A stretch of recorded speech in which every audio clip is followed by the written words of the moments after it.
el escenario fundamental, el problema más importante, es la falta de vacunas. No es el cierre.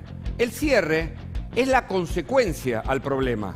En ciencia se dice, tenés un objeto, hay que problematizarlo, para empezar después a objetivarlo y avanzar con sus posibles soluciones.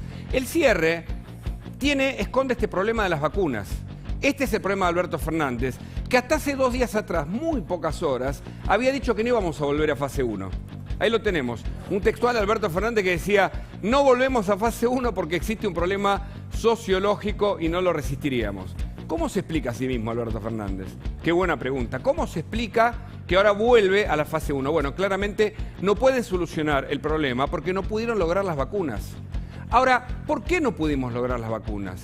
Faltan en el mundo las vacunas, pero ¿por qué hay países que tienen muchas vacunas y hay otros que quedamos lejanos de esos países con muchas vacunas? Porque nosotros tenemos una alianza política claramente que explicaba la dueña del poder en la Argentina. Cristina Fernández no hace tanto decía esto para que vos entiendas por qué el problema son las vacunas. Escuchá. ¿Quién diría que en medio de esta pandemia atroz que conmueve a la humanidad y que nos ha roto todos los esquemas y modelos que podíamos tener para gestionar el Estado, ¿quién diría que las únicas vacunas con las que contamos hoy son vacunas rusas y chinas? ¿Quién diría? ¿Quién diría que el problema es justamente ese? Porque Rusia le vendió a la Argentina 30 millones de vacunas. ¿Sabes cuántos llegaron? 12.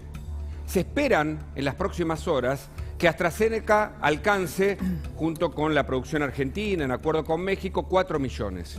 Entonces me paro un segundo ahí para entender que el problema son las vacunas. Pero el problema del discurso de Alberto, que no habla ya de vacunas porque prometió mucho y cada vez está más desgastado en cuanto a sus promesas, ahora logró cierto voto de la oposición. ¿Qué voto? El voto, el acuerdo, el acompañarlo en las restricciones. ¿Sabes por qué? Porque en la ciudad están esperando que efectivamente lleguen 4 millones de vacunas. En la ciudad vacunaron al 25% de la población de riesgo. 25% de la población de riesgo. Con las nuevas vacunas que pudieran ingresar, creen que pueden dar un shock para llegar al 60% de la población de riesgo. Y ahí sí entienden, en la oposición, en el gobierno porteño sobre todo, que si llegan las vacunas, más temprano que tarde, finalmente va a poder solucionarse el problema que en definitiva genera este cierre. Alberto volvió a contradecirse, tuvo que cerrar porque no hay vacunas. Ahora bien, para terminar, ¿cuál es el problema del negocio de las vacunas, más allá de la alianza con Putin, más allá de que Alberto ayer, a ver si lo tenemos, hablaba así del presidente ruso? Escuchá.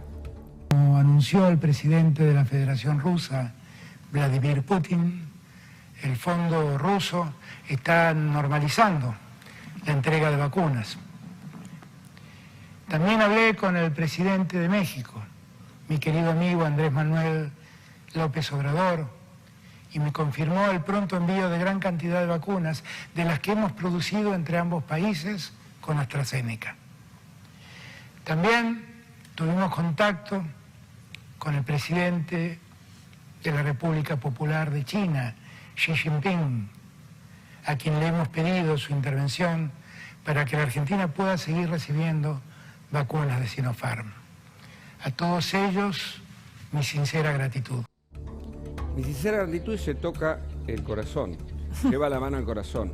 Habría que explicarle, digamos, el tema de la gestualidad al presidente. Ahí, alguien que sepa de comunicación, que le explique por qué no menciona a Biden cuando se necesita la vacuna de Pfizer y de Johnson & Johnson para que lleguen urgente a la Argentina, cuando hay que hacer un guiño también a los que hoy tienen las vacunas que nos faltan en la Argentina. Pero parece que Alberto le habla siempre a Cristina, parece que no puede mencionar a Biden. Hay que hablar siempre de Rusia, hay que hablar de China, hay que hablar de México, hay que hablar de los aliados estratégicos. En definitiva, más temprano que tarde nos vamos a empezar a preguntar lo siguiente: ¿qué hubo detrás del Acuerdo de México? Ahí tenés algunos de los protagonistas, que viajaron del acuerdo con Rusia. ¿Qué hubo?